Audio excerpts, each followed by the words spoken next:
ভীষ্ম দ্ৰোণ আৰু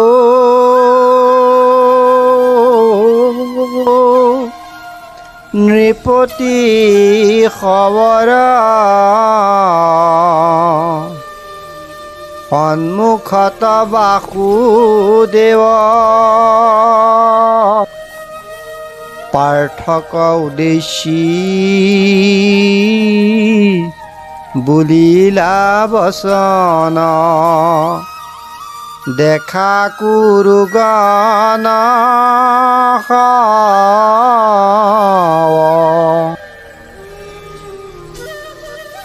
25 নং শ্লোকৰ সৰল ব্যাখ্যা।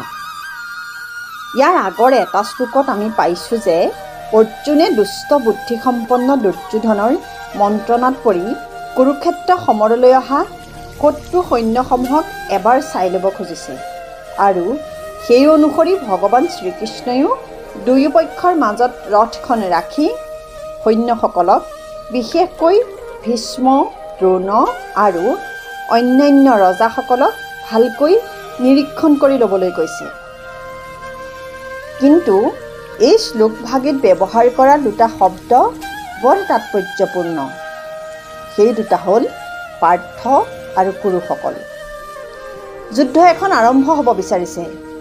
অৰ্জুনে গান্ধীবত কাঁড় জুৰি লৈ অস্ত্ৰ নিক্ষেপ কৰিবলৈ প্ৰস্তুত হৈছে। অৰ্জুনে তাৰ উদ্দেশ্যে কাৰ লগতনো যুদ্ধ কৰিব লাগিব চাবলৈ ৰথখন উভয় সেনাৰ মাজত ৰাখিবলৈ কৈছে। শ্ৰীকৃষ্ণই ৰথৰ সাৰথীৰ দায়িত্ব পালন কৰি আদেশ অনুসৰি ৰথখন আগবঢ়াই আনিলে। এনে সময়তে শ্ৰীকৃষ্ণই ক'লে, হে পাৰ্থ, এই কুৰুসকলক চোৱা। ইয়াত অৰ্জুনক অন্য নামেৰে নামাতি পাৰ্থ বুলি কিয় মাতিলে? কুৰুক্ষেত্ৰ যুদ্ধলৈ কেৱল কৌৰৱসকল অহা নাছিল আৰু বহুত দেশৰ ৰজা মহাৰজা আহিছিল। তথাপি কুৰুসকল বুলিহে ক'লে, কাৰণ কি? অৰ্জুন শ্ৰীকৃষ্ণৰ পেহীয়েক পৃথাৰ পুত্ৰ। পৃথাৰ পুত্ৰ, সেয়ে তেওঁৰ নাম পাৰ্থ। সেয়ে ইয়াত পাৰ্থ শব্দৰে শ্ৰীকৃষ্ণৰ লগত অৰ্জুনৰ লৌকিক অৰ্থাৎ সামাজিক সম্বন্ধৰ কথা মনত পেলাই দিব খোজা হৈছে। অৰ্থাৎ এতিয়া অৰ্জুন এখন পৰমাৰ্থিক অলৌকিক নাইবা আধ্যাত্মিক জগতত নাথাকি পাৰ্থিৱ জগতলৈ আহিব লাগে, যিহেতু এয়া যুদ্ধক্ষেত্ৰ, বাস্তৱ জগত। কুৰুসকল এই শব্দৰ ব্যৱহাৰেও সেই একেই ইংগিতেই দিব খোজা হৈছে। অৰ্জুনে হয়তো ভাবি আছিল যে কুৰুক্ষেত্ৰ যুদ্ধ কৰিবলৈ অহা বীৰসকল অন্য কোনোবা দেশৰ অৰ্জুনে চিনি নোপোৱা লোক, গতিকে তেওঁলোকক চাই লওঁ বুলি কৈছিল। এতিয়া কুৰুসকল শব্দটো ব্যৱহাৰ কৰি শ্ৰীকৃষ্ণই যেন ক'ব খুজিছে তেওঁৰ শত্ৰুবোৰ আন কোনো নহয়, কৌৰৱসকলহে। শ্লোকটোৰ ব্যৱহাৰিক তাৎপৰ্য।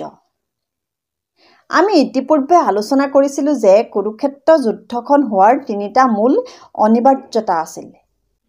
এক ৰাজনৈতিক, ইয়াক শ্ৰীকৃষ্ণৰ কাৰণ বুলি ব্যাখ্যা কৰা হৈছে। 2 সামাজিক, ইয়াক শকুনিৰ কাৰণ বুলি ব্যাখ্যা কৰা হৈছে। আৰু আনটো হৈছে মনস্তাত্ত্বিক, ইয়াক অৰ্জুনৰ কাৰণ বুলিব পাৰি। বৰ্তমান আমি এই কাৰণটো বিশ্লেষণৰ পৰিস্থিতিত আহি উপনীত হৈছোহি। এই কাৰণটো হ'ল যুদ্ধখনৰ তৃতীয় অনিবাৰ্যতা। অৰ্জুনে অৰ্থাৎ পাণ্ডৱসকলে যুদ্ধ নকৰি সৎপথত চলি সকলো সহি সামৰি থাকোঁতে শেষত এনে এটা পৰিস্থিতিত আহি পৰিল যে যুদ্ধ নকৰিলে তেওঁলোকে পৃথিৱীত জীয়াই থকাৰ কোনো উপায়েই নাই। দুৰ্যোধনে শকুনিৰ কুমন্ত্ৰণাত পৰি পাণ্ডৱক অত্যাচাৰ নকৰিবলৈ একো বাকী নাৰাখিলে। তথাপি সহি সামৰি থাকিও একো লাভ নহ'ল। দুৰ্যোধনে ঘোষণা কৰিলে বেজীৰ আগত উঠা মাটিকণো পাণ্ডৱক নিদিয়ে। অহংকাৰী দুৰ্যোধনৰ মতে যুদ্ধ হ'বই লাগিব, কাৰণ দুৰ্যোধনে ভাবে যে যুদ্ধ হ'লে পাণ্ডৱ পৃথিৱীৰ পৰা নিচিহ্ন হৈ যাব আৰু সিহঁতে অকণ্টকা পৃথিৱীৰ অধীশ্বৰ হ'ব পাৰিব। সেইকাৰণেই যুদ্ধ লাগে, অৰ্থাৎ পাণ্ডৱক যুদ্ধ কৰিবলৈ বাধ্য কৰি তোলা হৈছে। এইটোৱেই বিশ্লেষণীয় সাৰ্বজনীন কাৰণ।